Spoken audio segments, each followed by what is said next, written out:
Hey guys, and welcome back to the channel. And I'm extremely excited to be joined by Gill Gross. And there seems to be a little bit of a habit, and I think a pattern that's going on after Grand Slams. We go over and review the tournament, and we should be covering the ATP and WTA side as well. Gill, first of all, how are you doing? And how was your time at the US Open? It was really good. Thank you. Great to be on again, and always a pleasure to trek to New York whenever I can. Second year that I got to cover the tournament for US Open Radio. Yeah, I obviously saw as well, the interviews and a little bit of play-by-play analysis, etc. So if you haven't heard Gill, then check out Tennis Channel. I'm sure you will see him already. And of course, I know everyone's already subscribed to your channel as well. I was actually listening to your Monday match analysis for the US Open actually recently. And I was listening to it thinking, yeah, I agree with this. And it's always insightful as always. So yeah, I appreciate the work that you're doing as well. I guess we can start off with Carlos Alcaraz. I know you've always been a massive proponent for him, and I know kind of, I wouldn't say a fan because I know you don't necessarily have a specific person that you root for, but you've been a big believer in his abilities and talent. And personally, I was someone who was saying, I don't necessarily particularly see him winning a slam this year, but if he was to win one, it would be at the end of the year because it's had a bit of time. But if I'm being honest, most of my eggs were in the basket of next year. Next year is when it's going to happen because give him some time to adapt. So I'm not going to sit here and say that, I was saying it was the US Open. I did say might be the US Open. I kind of discarded him from the rest. But in the end, obviously, he just said to everyone, look, I'm ready now.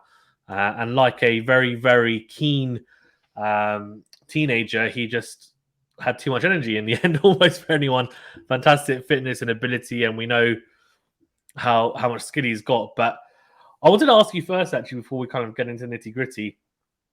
I was on something the other day, and I said, I don't feel like I've ever seen on the men's side a more well-rounded 19-year-old.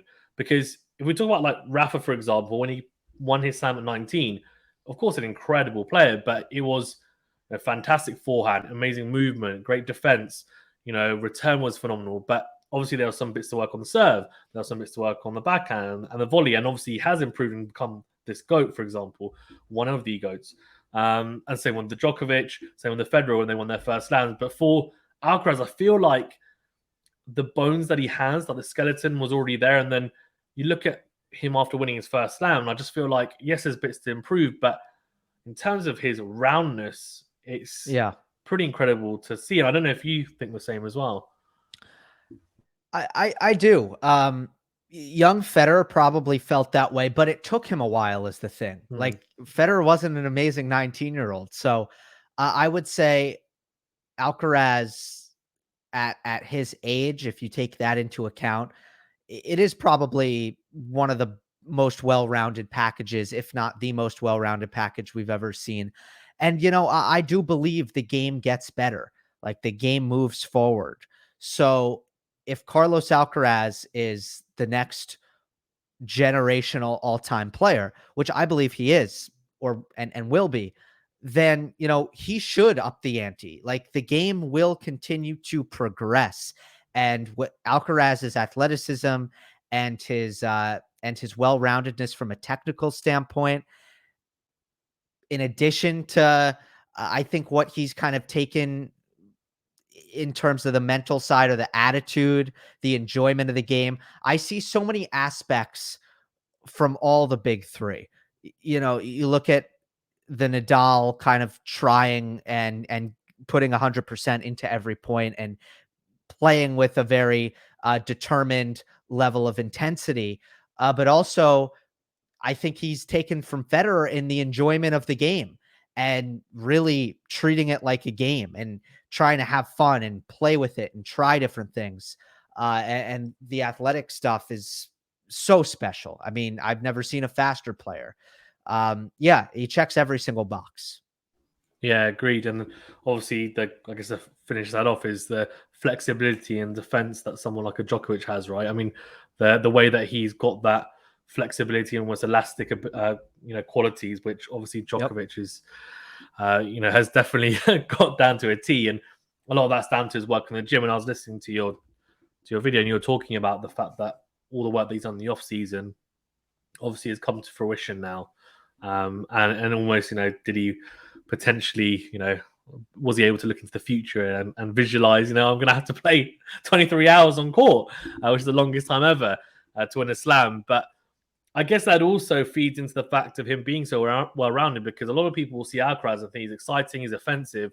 But the fact that he had to play so long means that he had to defend for large periods of matches as well, right? Because he was up against it, and he was up against some players playing some inspired tennis. And the fact that he managed to come through those just shows the different types of, I guess, styles that he had to tap into at times, and also different tactics, I guess, that he had to utilize. So that was really impressive to see. But I mean, the final against Ruud of the 14 aces, and obviously the serving was looking pretty good in the final, something to still improve, but looks like it's getting there as well. And then I feel like the mental side is the biggest thing. And I know his coach Ferrero came out after and said, he was kind of not enjoying it in Miami and in Cincinnati and Canada, because he was too worried about results. And, he basically said to him after, come forward at every point. Every opportunity you want to come forward.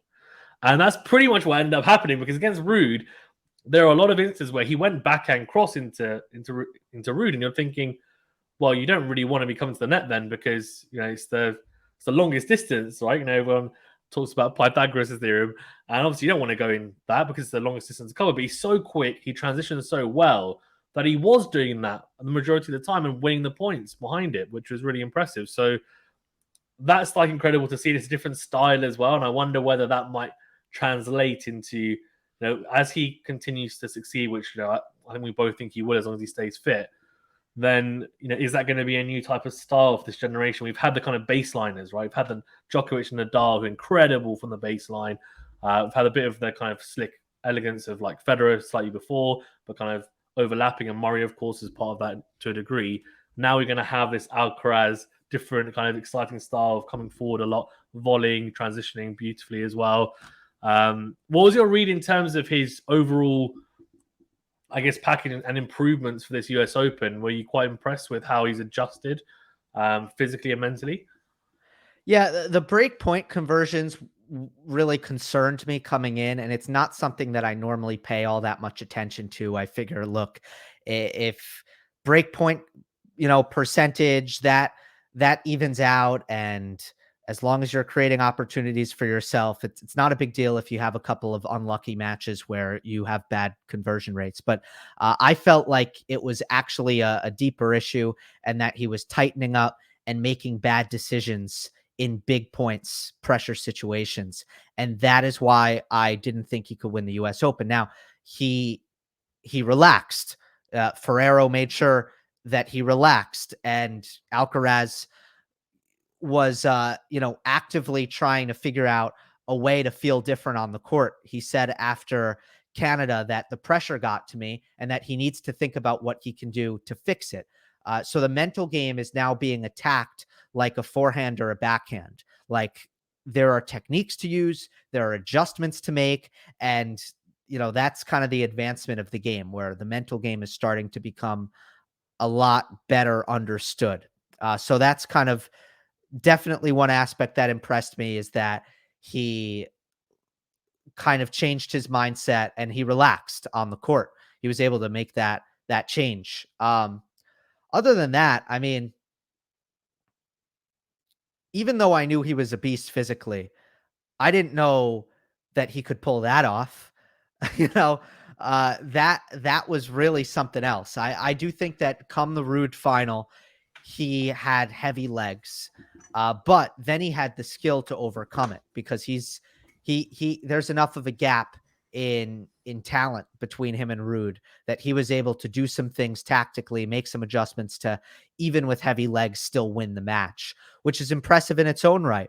But the way the energy that he had for that Tiafoe semifinal was certainly eye-popping after the Sinner match, where he had to come through under pressure, or he would have lost. Now, look, if he lost the Sinner match, and of course he had to save match point in order to win it. If he lost the match point, what I thought coming in would have actually played out to a T, because he should have gone up 2-0. He had a forehand to go up 2-0 that he missed, that he should not have missed. And if Sinner ended up winning the match, also the breakpoint conversions were really poor until really the fourth set. It would have been like, see, that's what happened. But he got through that war. He got through that crazy match, and it was kind of off to the races. And things played out for him. There's no doubt about that. Novak Djokovic not being there, Rafael Nadal not being healthy, Daniil Medvedev not being at his best. So Alcaraz was the best player. And even if he wasn't necessarily ready to win the US Open in 2022, if things didn't go his way, he certainly was ready to win it if things did go his way, and they did. Yeah, agreed. That Sinner match was crazy, wasn't it? I mean, I agree with you. He should have been 2-0 up, and it was one of those ones where he was a break up in both sets, and then he just kind of like gave it away straight away, and Sinner came back into it. Sinner wasn't playing badly. He was playing well, of course, and had the confidence of beating him twice this year already. And so the fact that I think Alcaraz mentally, more than anything, I was more impressed mentally than anything, actually. The fact that he managed to save the match point, come back and win it. Because it must have been playing on his mind, the fact that of course they're good friends, but he's loving two against him this year, and everyone was thinking, probably not going to win. I think he was the underdog going into that, because people were thinking, well, he's lost him on the clay, he's lost him on the grass. Why do we think he's going to beat him on the hard court when Sinner is just as good on the hard courts as well nowadays? So, and the way that he's been serving as well. So that was extremely impressive, and I think the way that he managed to navigate his way out of the backhand to backhand dynamic was very interesting as well. Any kind of backhand that didn't have a lot of width on it, he just went, I'm going to try my best movement-wise. We know how good he is with his movement to make that into a forehand, or he'd go line first, and he'd go hard line and basically try and get out of that rhythm that Sinner wanted him to be in, which was, almost poisonous really to the Alcaraz game, which is get involved with Sinner in the backhand to backhand, which he didn't want to be involved in. So that was impressive, because that's something that obviously suffered with a lot in Wimbledon and Umag as well. But what do you think? Was that match of the year? A lot of people after were like, match of the year. Do you think so far that's match of the year? Because I did watch it, but I was very much in it because I was doing play-by-play. And I was thinking, that was an incredible match after, but I haven't really had time to think, is that really match of the year? Because I saw all over social media, everyone was like, oh, best match of the year. And I don't know, what do you think? I think it was. I can't think of a match that beats it. I mean, I think in past years, we've often had a major final that's been, the obvious choice. And that has an advantage over a quarterfinal. I don't think we've had that this year. But other than Nadal, I was going to say, other than Nadal Medvedev, and that might have been match of the year. It might be hard to pick Sinner Alcaraz over Nadal Medvedev. But I mean, I also would understand, I think in terms of sustained quality, I think that was probably better. The thing about that Sinner Alcaraz match is there was never any separation between the two at really any point. Maybe the fifth set, there was some separation, but it was basically neck and neck the entire way for like 4.5 hours. And the quality was good. And the match felt big and important. The weird part about it, of course, was that it was at 1 a.m. Yeah, I don't know how you feel about that one. Don't worry, I literally was up all night in the UK, so I finished at around 8 a.m. my time. Oh my God. And then I was like, oh, I've got work. So I was like, absolutely zero sleep. So I was a zombie the rest of the day. So yeah, I wasn't too pleased with some of the late finishes, but I know that, well, some people love them. I was talking to Amy, and she was saying that she went to the US Open as well. I know you met her there, and she was telling me that she doesn't like it. She doesn't like the late night matches. But I know a lot of people say to me, look, they've been there the whole time, and it's what makes it different as well. But What's your view on it? I mean, you're younger, I guess. There's So a balance. They need to strike a balance. I think, right? Like I do think the U.S. Open should go deep into the night, especially on the East Coast, because you also got to remember in the U.S. it's not as late for the West Coast, and that matters for ESPN, who's the primary rights holder and the primary money deliverer to the U.S. Open. And it shouldn't be like Wimbledon. Like New York is the city that doesn't sleep, and they should play late. Should they play until 2 a.m.? No, too late. So, it's almost like so Wimbledon's 11 p.m. curfew, right? Which is like, oh man. So when I went last year, and it was like Kyrgios Umber. That was an incredible match, and then obviously they play the 5th set the next day because of the curfew. So I was like, oh man, so I had to go home. Yeah, so I was like, oh, wish it went on further. But obviously it's because of the residents, whatever. But in New York, it's like there's like no end to it. It's like it doesn't matter. You just play until 6 a.m. It's fine. It's like it's crazy. But I mean, at the end of the day, though, like I want Wimbledon to be Wimbledon. I want the U.S. Open to be the U.S. Open. I don't want them to be the same. So the worst thing, like the worst argument people can possibly make is like, oh, you never see this at Wimbledon. It's like, good, good. Yeah, that's the point. That's true. That's true. No, I think that's a really good point. Yeah, it's crazy. It's crazy. On Alcaraz, then I guess just to finish up on him, I mean, it was an incredible record. Number one, youngest number one ever. I know, the points tally. Some people say, not the highest, but it doesn't matter. Number one, and the fact that he's won now, obviously his first Grand Slam, but the U.S. Open, where this is more of an interesting fact that the big three all won their first slam at different slams. So Novak was Australia, Rafa was Roland Garros, Roger was Wimbledon. Alcaraz is, now one at the US Open, which is a bit different. But I don't know how much of a great stat that is because so's Team and Cilic and a lot of other players. But yeah, anyways, and I think for him going forward now, I mean, is there expectations on him to kick on, do you think? And what's your thoughts on how does he kick on and does he take this in his stride? And then he's going to be at the ATP Tour Finals, which hopefully I'm going to as well. So I'm hoping to watch him. But ATP Tour Finals, and then we go into next year. I mean, is he is he now level with like an Nadal Djokovic as like a favorite going to the Australian Open potentially? How I guess Medvedev was for the US Open. Is that kind of what we're looking at now? That is probably what we're looking at. But the huge question is, what does this offseason look like? Because he made a massive leap physically between 21 and 22, did tons of physical work, which I discussed and everyone did because they saw it. It was very obvious visibly. And, that changed his whole, level and abilities as a player. When you become a man and you become incredibly strong, it changes what you can do on the court. So, that propelled Alcaraz to the level that we've seen in 2022. What does this offseason look like is the question, because, they have said that they're happy with where he's at athletically. They don't want to put any more muscle on him. You don't want to get too heavy. There's a balance there as well. So it's not going to be, Alcaraz is not going to come in 2023. It's like, wow, he looks like Dwayne The Rock Johnson now, right? Yeah, it's not going to be like that. But it's like, are we going to see a more polished first serve? Are we going to see better decision-making and more patient shot selection, or do they not want that? Do they want to kind of let him kind of take really big risks all the time? I don't know. See, like, I don't have the answer for you. So that's the question. Like, where are the improvements this offseason?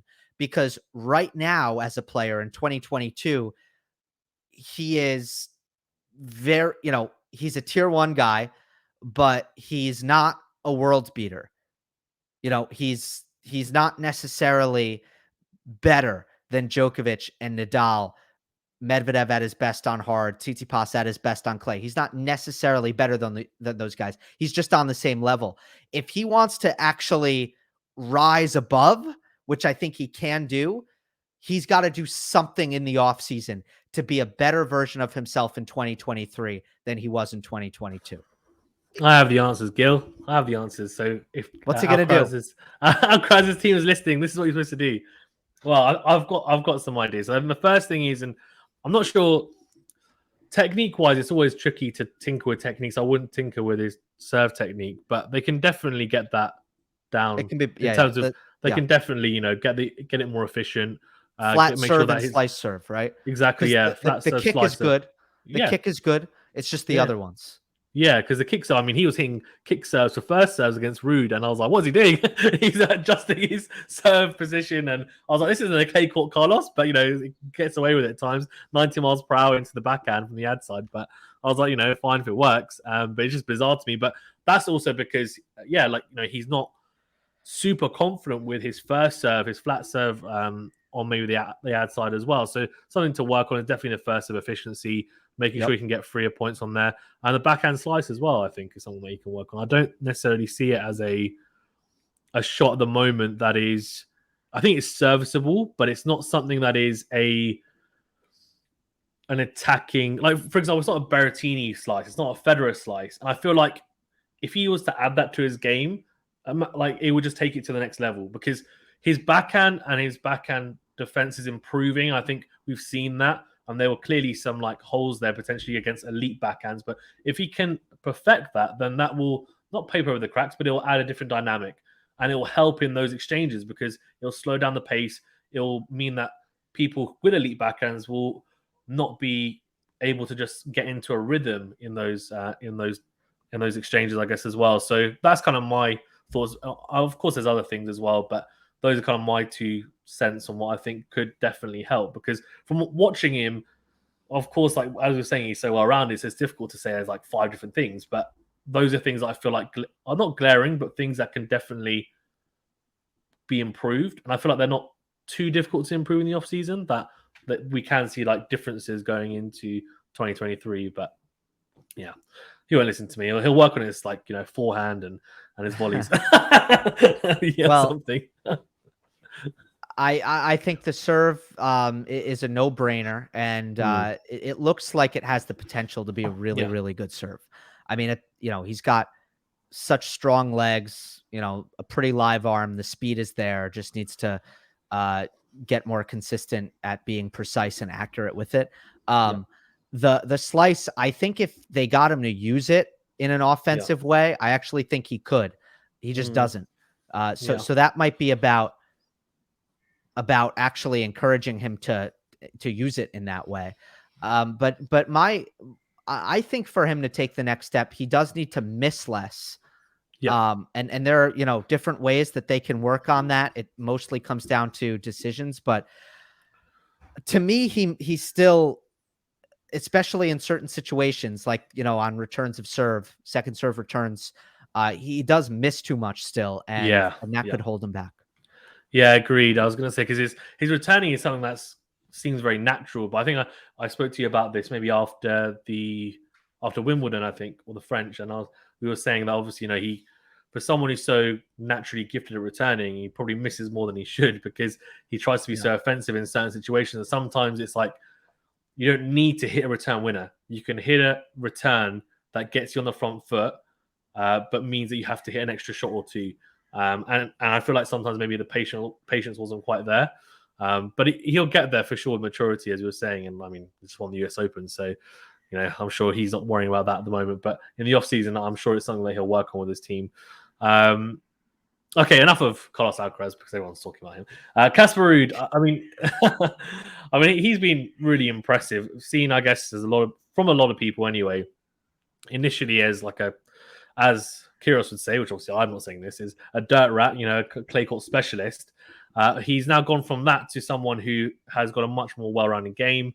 And, the backhand as well. I mean, if we compare the backhand in the Roland Garros final to the backhand at the US Open final, I mean, we're talking about worlds apart. Now, I'm not saying that he's got a Djokovic level backhand, but we're talking about, a backhand which he was moonballing into the cross court to a backhand which second serve returns, he was hitting for winners at times. And he was actually hitting more winners than Alcaraz at one point in the match. So that's a massive improvement. His serve 1+ play, we know how effective that has been in the past as well. And, we know how good his forehand can be in those situations. And his willingness to come to the net, I was quite impressed with as well. The fact that he was willing to come to the net wasn't always successful, but it's something that he's clearly trying to persist with. And I think he knows that, okay, I do have weapons, but I don't hit so massive that I just want to grind from the back of the court all the time. And he doesn't miss much either, Casper, for the most part. So I was quite impressed with his run, and especially the way he dealt with Berrettini. Well, that was a really impressive performance in the first 2 sets, especially. And he put up a good fight against Alcaraz, but just not to be 2 finals, 2 losses, similar to Jabeur on the women's side, which we'll touch on in a second. But what were your thoughts on Ruud's US Open campaign? Huge. I mean, yeah, the backhand, I'm amazed by how different it is. You highlighted that nicely, and it's huge on the return of serve, especially because that's the shot where obviously opponents can easily get it to the backhand. Whereas in every other aspect of the game, it's always been kind of difficult to make Casper Ruud hit backhands. But it had to be better because of the return of serve, and players were really taking advantage of it in that respect. And now, he can go up against a kick serve like Matteo Berrettini's, and Berrettini will, kick it to the backhand, and Ruud can take it early and hit it hard and fast and actually get it to the Berrettini backhand and set himself up for success on second serve return points. So massive improvements there. And I did not think coming into the season that Casper Ruud would be in 2 major finals. You have to tip your cap. He's so much more confident in himself mentally, and he's becoming quite the well-rounded player himself. And he's taken advantage of pretty good draws at both of these majors. There's no doubt about that, but he's taken a huge leap here. Yeah, no doubt. And it's interesting to see where he kicks on from here after making 2 slam finals as well, because at number 2 in the world, I think, you're thinking, wow, okay, he goes into the Australian Open and he gets a favorable draw again because his rankings improved even more. You don't know how far he can go, but it's interesting to see maybe how it was great to see him against Berrettini, but if he comes up against Tsitsipas or Zverev or Nadal Djokovic at the Australian Open, for example, how does he look? Does he look like the Ruud that we saw at the French Open final, or does he look like the Ruud that beat Berrettini, or even in the final against Alcaraz, where actually one thing that I was really impressed with, not just from him, but I guess he was his second Grand Slam final, but Alcaraz as well, is the lack of nerves really shown in the final, where I know you highlighted it really nicely on your video that you said for Zverev and team, and I guess people giving them a hard time saying, well, they were a bag of nerves really in that final, whereas Alcaraz and Ruud from point 1, it was like, and honestly, I haven't really seen someone like I mean, again, this is a first for me. Alcaraz in a Grand Slam final, his first ever Grand Slam final, just didn't look nervous at all. And I was like, what? This isn't supposed to happen. You're supposed to be nervous for at least like the first 3 games, maybe, even a set. Some people would take some 2 sets in a men's final, but he was just like, no, I'm fine. Saving break points left, right, and center. And Ruud was doing the same as well, which was really great. And of course, you made the point that, with Thiem and Zverev, they kind of been there or thereabouts pushing. And so the pressure was there because people expected them to have won a Grand Slam or 2 by that point, or at least, been in more finals, and people expect them to win. Whereas for Alcaraz and Ruud, they've had 3 months where they played really, really good tennis. And then obviously at the US Open, expectations were higher as they progressed. But so I guess less kind of mental clouding, I guess, from there in their play. But that was great to see, because I think that made a really good final in the end as well, and one that actually I enjoyed. And I wasn't saying, oh man, nerves from the start, forehand being shanked, and someone's double faulting twice in a row, and that wasn't really happening, which was great.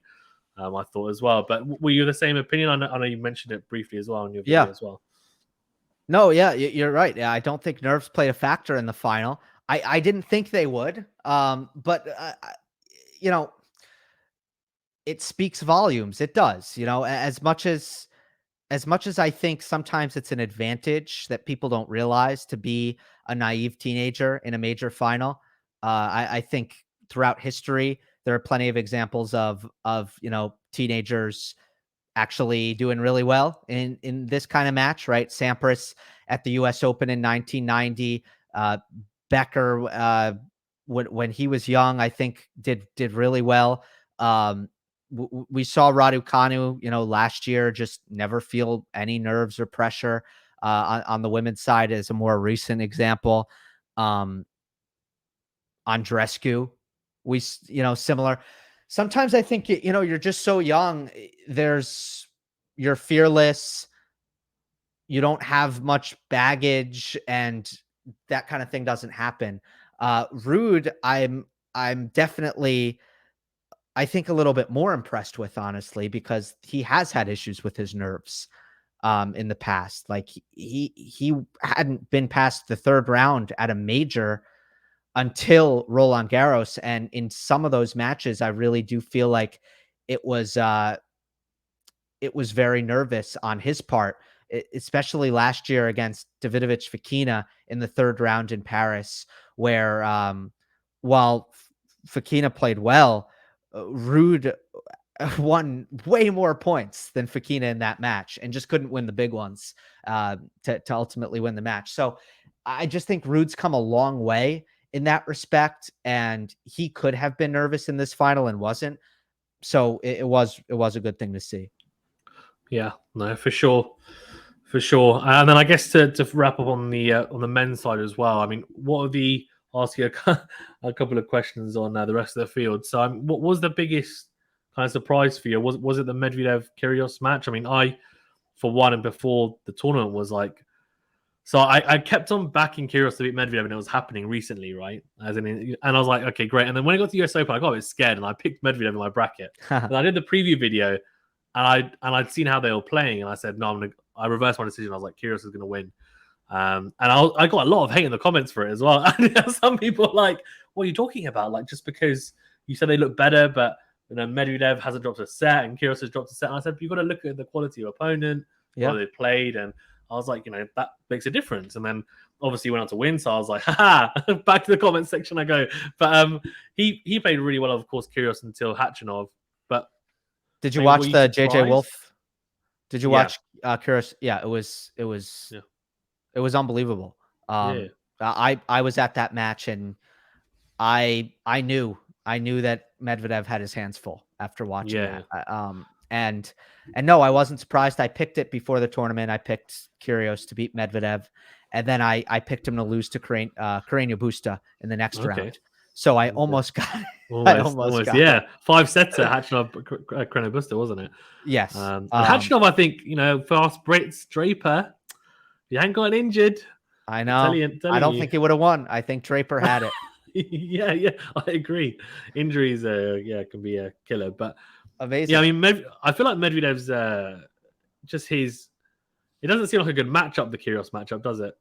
Because he adjusted his return position, and then Kyrgios was like, "Well, I'm just going to serve down the tee. Good luck." And it was like, it just same thing happened, and it was just, and then in the final set he got fed up, and so he just went back, and he said, "I'm going to serve volley," and you could just see the look on Medvedev's face was just like, "Flipping heck! Like, why does this keep on happening to me?" He's like, "This guy," and when they shaking hands, and after, and he said, of course, he played Djokovic Nadal level, and you're like, okay, fine.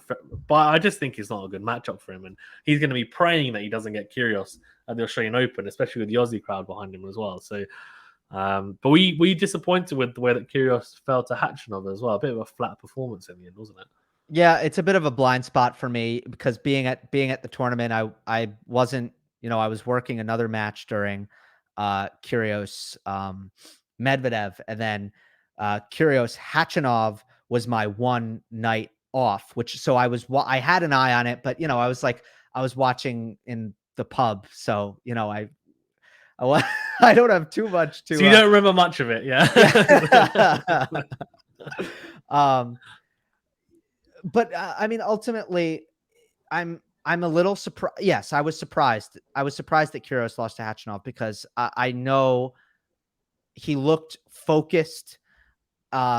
He looked motivated. Kyrgios did. And I know how hard he's worked on the fitness recently. And I don't think that was as big a factor. So it was surprising to see him, run into real issues with Khachanov's tennis more than anything else. Yeah, Agreed. Do you think that's a fair assessment? Because I thought Nick looked locked in mentally and physically, except the calf thing in the first set, but that seemed to go away. And after that went away, he still had issues. I mean, Khachanov was playing look, rock solid tennis, relatively big serving. The backhand to backhand is actually where Kyrgios usually gets most of his joy against a righty. Yeah. And he wasn't getting that against Khachanov. You know, that I certainly picked up on. But I just thought Kyrgios's variety, you know, bringing Khachanov forward, coming forward, you know, to kind of take away Khachanov's defensive abilities. I thought those things would be enough to push Kyrgios through. Yeah, agreed. I think one of the things that might have tipped it, and I think Kyrgios mentioned it after, was the fact that Khachanov was just serving so well at the US Open this year. And I always talk about, like, I was on my channel about the top 5 elite servers. I don't know if you agree with this, but I say Opelka, Isner, Hurkacz, Kyrgios, and Berrettini. Those are my 5. Those are my top 5 elite servers. And I'm like, you know, those are the guys that if I had to, like, put money on who's going to hit an ace, it's going to be those guys. And I think other people can be at that level, but not consistently. Whereas those guys, I think, are pretty consistently at that level. Whereas Khachanov, I think, what he did is he kind of broached that level in this tournament. That is, now he's not always at that level, but he was, because what was it? I think I was looking at the stats after, and he like almost hit the same amount of aces as Kyrgios. It was like 30 aces compared to 33, but he'd hit like 5 less double faults. And there's a lot of unreturnables in there as well. And Kyrgios said after, like, he just served incredibly well. And I think Kyrgios' return is obviously something that he's still working on, and it is improving. But Khachanov doesn't serve massive either for someone his height, but he was hitting his spots. I think was the biggest thing. And Kyrgios wasn't maybe reading it as well. But at the end of the day, it was a very, very close match. So, you know, it could have gone either way. I think he obviously played some of the bigger points better. And Kyrgios, I think, wasn't at his best. And that's why I think it was so disappointing with the racket smash, and not obviously saying that was right. But you could understand why he'd done that, because he knew what a big opportunity it was, because he was playing Ruud in the next round. He would have been the favorite. Whether he would have won, I don't know, because Ruud was playing some really good tennis. And then Alcaraz in the final, which, again, like, a lot of people might have said Alcaraz would have won. But if Kyrgios serves how we know he can serve, and I guess played as well as he did against, say, JJ Wolf, or even throughout the whole Wimbledon run, and how well he's been playing recently, you just can't count him out. So I think he thought, you know, massive missed opportunity. And good to see him at least have the mentality that he wants to win slams, rather than just, I'm happy to just, you know, just compete, enjoy it, hit a few tweeners, and, you know, I'll be happy. The crowd's on my side most of the time. He's completely shifted, which is great. Yeah, I mean, how about that? He's like, yeah, I care, and I will say that I care, and I'm not afraid of that. Like, that's completely new. It is crazy because the Wimbledon final did not, like, had a clear effect on him. As much as we thought that he was a changed, you know, a changed player, a changed competitor. And I'm careful not to say a changed man. Like, I don't know that he's a changed man. I know that he's a changed tennis player, you know, like, I'm not hanging out with him off the court. I don't know if he's, he wasn't in the pub, was he? No, he wasn't in the pub, surprisingly. Yes, or not surprisingly now with this changed new version. Yeah, he keeps on saying how he keeps on going to bed early. So I think that's just assuming that he doesn't go to the pub anymore. So. Yeah, he's going to bed early, and he's training his he's doing a lot of fitness. I mean, that's all you need to know. Like, I was always of the belief that it wasn't about Kyrgios's, like, mental stuff. Like, that certainly was part of the problem, is that sometimes he wouldn't give full effort. Yeah. The biggest hurdle for him was that he wasn't in shape. That was always my view on it. And now I think it's the biggest change now. Like, he's in shape. His body is not going to fail him. He can move. He can move for as long as as long as the match goes, and he can go into a third or fourth round without disintegrating, because he's actually put in the work. Yeah, agreed. And lastly, just in terms of, was there anyone from the field that you were quite impressed with in terms of their run at the US Open that maybe you didn't expect, or just thought, you know what, they played some some great tennis and deserve a shout out, maybe like a TFO or whoever else. So Yeah. Hachinov, for example. Oh, well, definitely. So Hachinov, I'm not sure that this is gonna like build up, like lead into something. Like we've seen him. I mean, he was in the Olympic finals last year, the gold medal match, I should say. We've seen Hachinov can get hot and he becomes a really dangerous player, but I don't know that he changed anything that is sustainable. But Tiafoe, it's been building to that. I do think that this is going to be the start of Tiafoe becoming a consistent top 20 performer. With his improved forehand, his adjusted serve strategy and outlook where he's going for more on the first serve, his improved fitness and his improved focus. All of those things I think are going to really culminate in him building on this performance. And then I'd say Jack Draper. Draper he beat Felix in straight sets. He looked really good beating Rusevori before then. Yeah. I really respect those wins. And then he was up against Hachinov. Draper, I think, is starting to show that he's the real deal, and the attention that he's getting is warranted and deserved. Yeah. No, I agree with you on TFO. I think if he plays the level we play at the US Open, I mean, easy top 10, like easily. Like he looks so good. That's why I said top 20 though, because even if he's not quite what he was at the US Open, he still has some margin. And I still think that's top 20. Yeah, for sure. And with Draper, I think he said after it's about the physicality of it, needs to work on his body and get in the gym, I guess, a bit like Alcaraz did. And that's something for him to work on in the off season. And maybe he comes back and wins the US Open next year, like Alcaraz after being in the gym. On the women's side, then Iga Swiatek. I mean, 21 years of age, 3 Grand Slams, our first slam on hard courts. And I mean, what was your assessment? My assessment first was just very briefly that she probably didn't play her best tennis, but she's the best player on tour by quite a margin, and that's the points show it. In terms of her world number 1 ranking, and at the moment she doesn't, despite the balls. I know you mentioned it actually, and I've quoted your. I'm listening, Gil. I'm listening to the balls. No, she didn't like the balls, obviously, and she just said, "You know what? Doesn't matter. I'm going to find a way to adapt, and I'm going to make it work for me." And she did. And apart from maybe the Sabalenka match where she was 40 down in the last set, and maybe Sabalenka bottled it a little bit, Swiatek generally just businesslike. Got through the matches, won. Thank you very much. 3rd Grand Slam, first on hard courts, and now you guys are in trouble because I'm really confident now, on not just on clay, in a Grand Slam, even, but on the hard court. So good luck trying to beat me. And that's kind of what I got after. She said, the sky's the limit. I'm not limiting myself anymore. She's clearly super confident. And probably, I guess, the fact that she didn't like the balls, her best result was, I think, the 3rd round at the US Open before this year, and then has gone on to win it. I mean, it's a massive confidence boost, and then just completely taking her beyond the world number 1 ranking as well. So, I mean, Gil, what was your assessment? She's so awesome mentally, because I agree. Like, there were a lot of points in time where she could have panicked, gone very dark, and went away. But she just, she kept righting the ship. She kept solving problems. She continued to stay calm in adversity.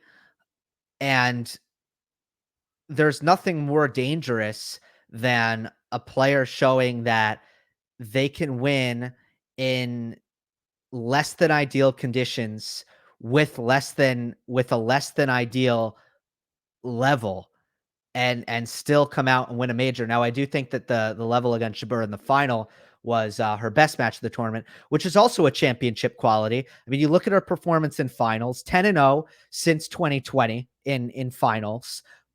I had forgotten that Polina Herzog beat her in 2019 at some event. I mean, she's just, she has such an edge over the field, because you do look at some players who are incredibly dangerous, who bring an elite level to the court, but none of them outside of Coco Gauff, you really would say, will bring the best out of themselves when the chips are down and the lights are the brightest. And I'm talking, and I'll throw in the word on a consistent basis. Consistency, I'll throw in there, right? If you look at Paula Badosa and Maria Sakkari and Arina Sabalenka and Garbine Muguruza, and I could be missing some, right? And even Ons Jabeur, who I think is getting there quickly, and I don't think her mental side is a weakness, really. But all of those players have question marks in terms of, how am I going to handle the biggest match of my life right now? And with Iga, you don't. And I thought she relied a little bit more on the movement and the defense in this event. Whereas when things are going right for her, it's really, controlling, dictating tennis. So, amazing run. I thought Jabeur was going to offer a huge challenge in the final. And ultimately, she, certainly made a good push in the second set. But for Iga to win as decisively as she did, what a run by her. Yeah, agreed. It was a very decisive final, considering, and yeah, agreed. I thought Jabeur was going to cause more problems, but her final record is just incredible and clearly rises to the occasion, as you said. And there's not many other players out there that do it, but she's one that just soaks up the pressure, and so I love it. And I'm really excited to see if she's able to make strides on the grass as well. I mean, it's just going to be. It's going to be almost impossible to beat her. Because at the moment, you're just thinking Australian Open and French Open and US Open, she's going to be the favourite. At Wimbledon, she hasn't quite made it click yet, but she's getting there. She's making these great improvements to her game. The forehand, it's just improved in so many different ways, has learned to flatten it out. Whereas before, of course, is a high topspin and more coverage. And now she's like, the technique is solid in terms of the way that the repeatability anyway. It's a bit extreme in terms of the grip, but repeatability is there. She's flattening out more. She's confident to be on the front foot. She can defend if she needs to. The movement, as you said, is phenomenal. The backhand's solid. Serve is bulked up. She's looked more comfortable, at least coming forward, which is great to see as well. So trying to add that to her game. So many different facets which cause issues for everyone, and she just seems to be able to navigate it all. So incredible win for her, and she just continues to impress. And I'm just wondering how many slams she's going to end up on, because she's only 21, is what people forget. So people do forget. I mean, it's incredible. I don't know whether you got thoughts. You're saying obviously Alcaraz is a generational great, but is she going to be a generational great, do you think? Yeah, I think she is generational. I think she's an evolution of the women's game in terms of what she does on the forehand side. Everyone else is going to need to catch up, because that is, I think, where the game, I could be wrong, but I think the whole, the era of the players taking the ball early and hitting flat and doing, a lot of damage with the backhand, at a certain point, I wonder if that starts to be the way of the past, the Sharapova style, I'll call it. And Swiatek, I think, is kind of the evolution, and people are going to need to catch up to that. And it's interesting you mentioned the grass, because I thought about this for the first time. The US Open is a grass court bounce. It's fast and low and slick, but the movement, the way she moves on the hard court, basically sliding every time she's stretched out to the outer thirds, that's what's completely different. Like the way she's kind of planting her outer edge, her outside foot every time defensively. Like, she does need to master a different kind of movement on the grass. But the bounce, that's a Wimbledon bounce. So we know she can handle that part of it.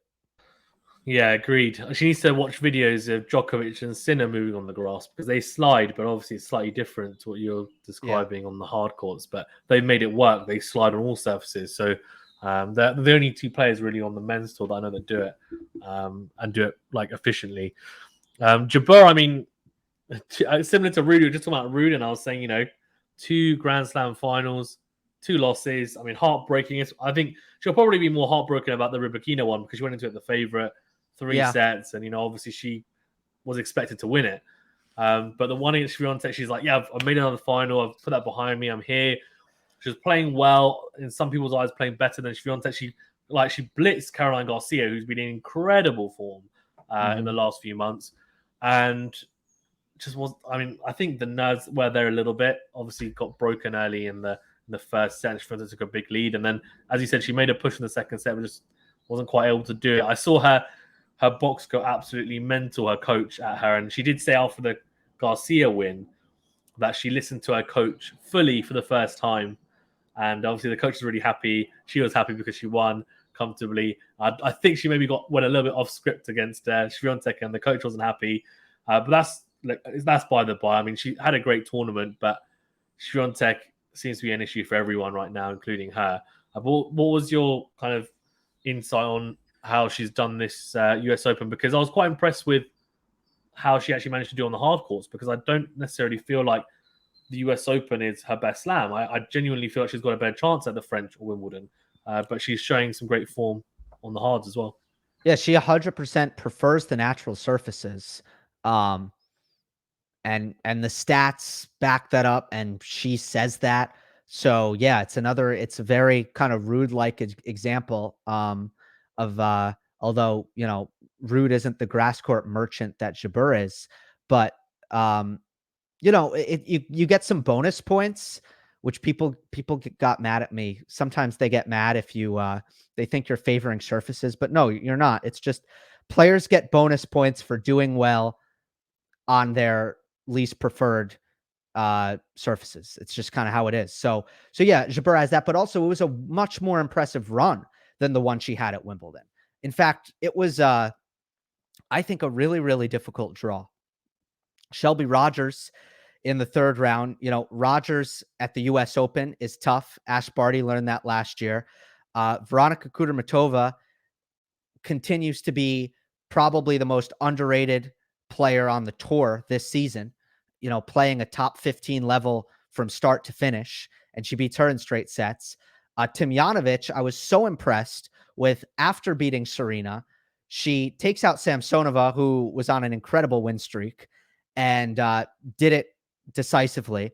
And then Jabeur in the Tomljanovic match kind of just out-hit her from the back of the court without really using much variety, which I thought was impressive. Garcia, you mentioned, certainly deserved to be a semifinalist.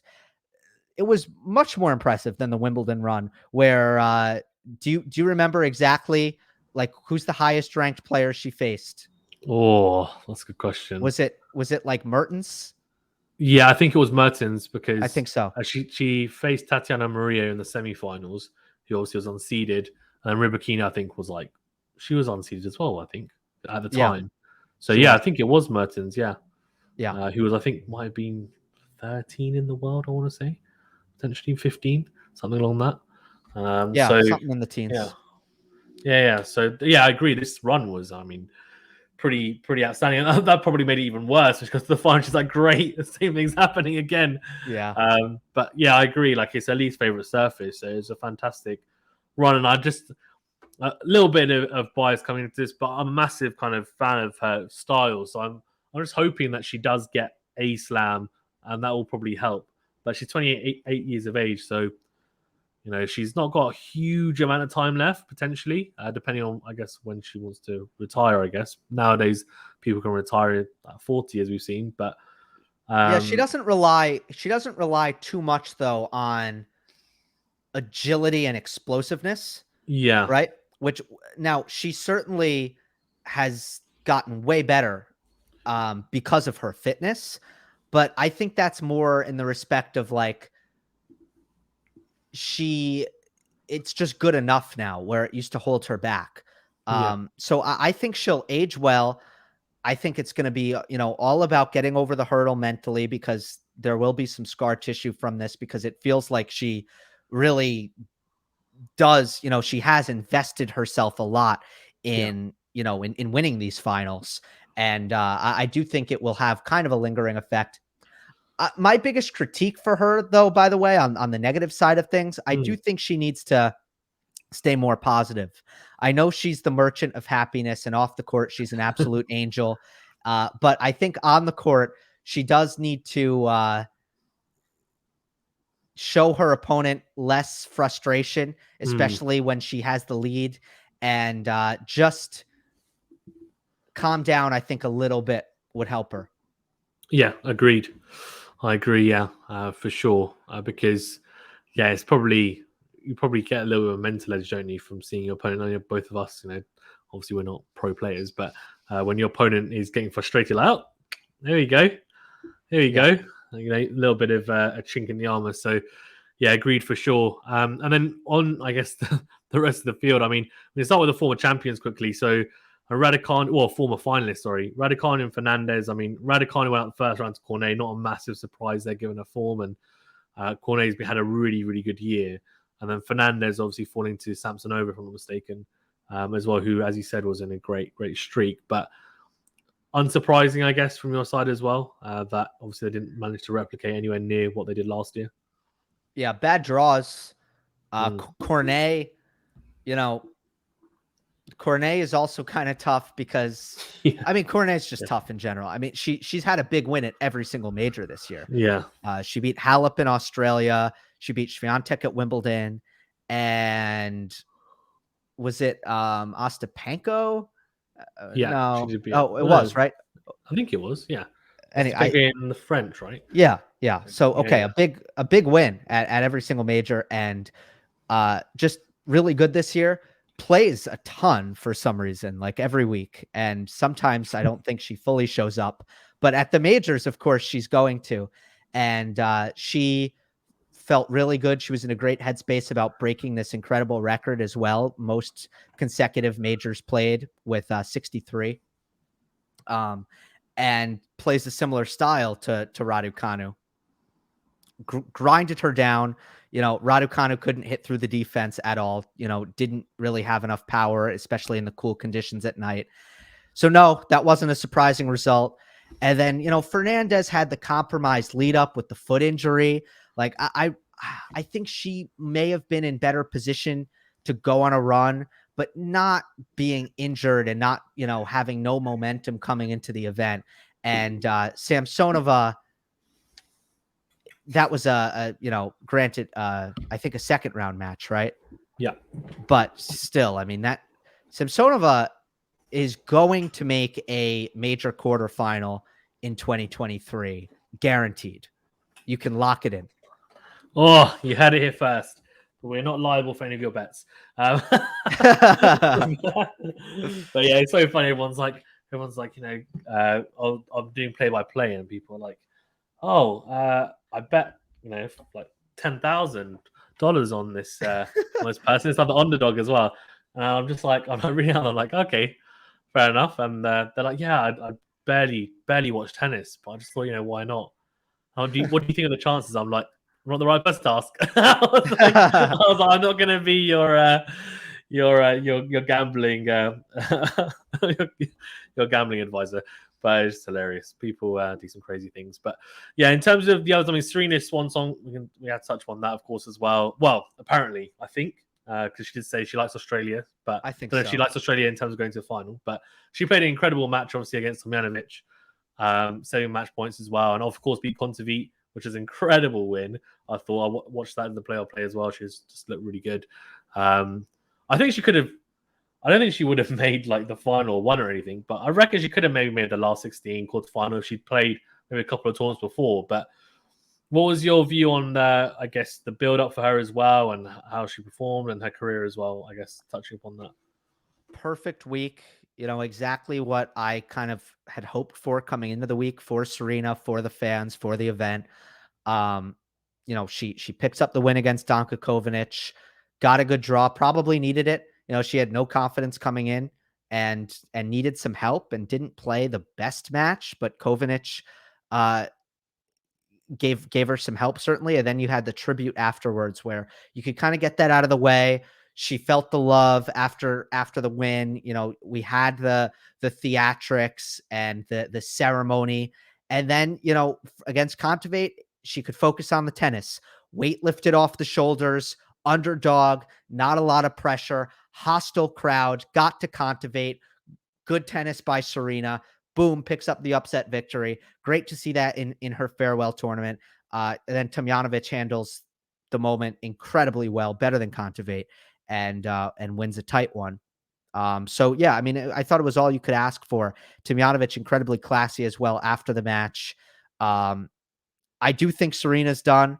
I don't think she'll ever get to the point where she is ready to fully commit to tennis, given her family and business obligation, or not obligations, but, you know, ventures off court. And she's not going to be halfway in tennis. Like, she knows she can't win like that. So I don't think she'll ever play again. I really don't, even though she's leaving the door open. Unbelievable career, obviously. And, you know, on the court, all-time great. If not the greatest of all time. You know, I do think there's a conversation there. Like, it's not really super obvious, even though I think in the fanfare of the US Open, it was kind of like, yeah, let's just call her the GOAT and we can leave it. But yeah, it's not that obvious. There's actually questions there about, you know, Graf and especially Graf, but potentially some others. But her cultural impact, you know, unmatched. The way she grew the game, the way she, you know, gave to the game, the way the US Open, when she played, the way I could see the grounds change and start to reflect New York more than anyone else, the way she revolutionized so many aspects of women's tennis, along with Venus, really. Legend. And a beautiful send-off. Yeah, agree. Definitely legendary status. And yeah, as you said, it's difficult. The GOAT debate's always difficult on the men's or women's side. Everyone's got different ideas on it, but I can see why they went with it, obviously, and she's, I guess, more current. But yeah, fantastic career. And, you know, if that's the last we see of her, then, you know, incredible way to go out. I think fighting way to go out, and glad that we got to see her, rather than a lot of people thought she might just say, I'm retired before, and we wouldn't really kind of see that kind of farewell tournament. So great to see her playing as well. I guess to finish up on as well then, I mean, I keep on thinking to myself, I was thinking about it just now actually, that it's a real shame that Ash Barty retired, because considering how well Iga Swiatek's playing, it'd be great if Barty just came out of retirement for the Australian Open and said, you know what, I'm going to play. And it would just... there's just something on the women's side that it was great to see, I think, a final where it wasn't super surprising. Whereas on the men's side, I felt like it was more surprising. See Ruud in the final, for example. I mean, a lot of people didn't think Alcaraz would make the final either, to be fair. That was a surprising final, more so than, of course, Swiatek Jabeur. But I was just thinking, you know, she needs someone to compliment her, whether it's going to be Jabeur or someone else, or maybe it's a whole host of players. Sabalenka, you know, if she'd beaten Swiatek, I'm thinking that gives her a mental edge to then potentially kick on. But I don't know. Something about the Barty thing that I think, come on, come back, just come back. Yeah. Come on, let's see what else. We knew that would happen, though. We knew as soon as Ash left and the way Iga was playing, we knew that we were in for that kind of what if, and that, you know, rivalry that never happened. Like right away, we knew that. Hopefully Coco can take some steps technically and be the one. And I think she can. She can be the one to challenge Iga long term. You know, short term, there are plenty of players who can certainly do it on a match to match basis, but over the, you know, large sample size grand scheme of things right now, probably the only player I'm seeing is Coco Gauff. You also have a lot of excitement behind Linda and Brenda Fruhvirtova. Yeah, yes, very exciting young players. Yeah, I'm interested to see what they do as well. They're coming through. I mean, there's quite a few good young players, obviously, you know. Yes, we can talk about Raducanu Fernandez, but there's Clara Tauson from Denmark. There's a lot of like people talking about her. I really like Zhang from Ukraine. Yeah, Go on. my favorite besides Coco right now is Zheng Xinwen. Okay, interesting. I believe she's the best teenager outside of Coco. Ooh, I like Kim Win Zheng. She's great. They're both really good players, actually. Yeah, a couple of Same player, fantastic players as well. Oh, right? have I just mispronounced Yeah, it? yeah. Same player. Oh, So okay. yeah, it's the Q is the SH sound. Oh, And okay. and and Okay. the names are reversed. So it's Zhang Xinwen. Oh, okay, fine, got you. Okay, I'll But say that in future. It's like someone said to me when I was doing the final for the Australian Open that Medvedev is actually supposed to be pronounced Medvedev. So I was like, okay. So now I've started to try and make sure I'm saying that. So someone from Russia told me, and I was like, okay, I'll be saying his name like that going forward. But no one else says it. But apparently in Russia they call him that. And that's how it's supposed to be pronounced. But yeah. But yeah. okay, so okay, Shang Jinwen. Okay, fine. I've got it. I've got it. It's in my head. So yeah, she's really excited. Yeah, I agree with you. I was massively excited by her at the French Open when she was winning against Swiatek, and then obviously, yeah, like ended up losing in the end. But she's really exciting as well. I think she's gonna go big and major quarterfinal next year. You heard it here first. I'm gonna match Gill for Samsonova. But yeah, for sure. Cool. We'll leave it there, Gil. Is there anything you want to touch on before we wrap up? No, we hit it all. Thank you so much for being on as always. Appreciate it. And of course, if you haven't done so already, do check out Gill Gross on YouTube. And of course, Monday Match Analysis on podcast platforms, if I'm not mistaken. And of course, on Twitter as well. And if you haven't already, do like this video, subscribe if you're new, and leave a rating and review on this podcast platform as well if you're listening to this audio. Thank you so much, guys. Stay safe and well. We'll see you on the next video.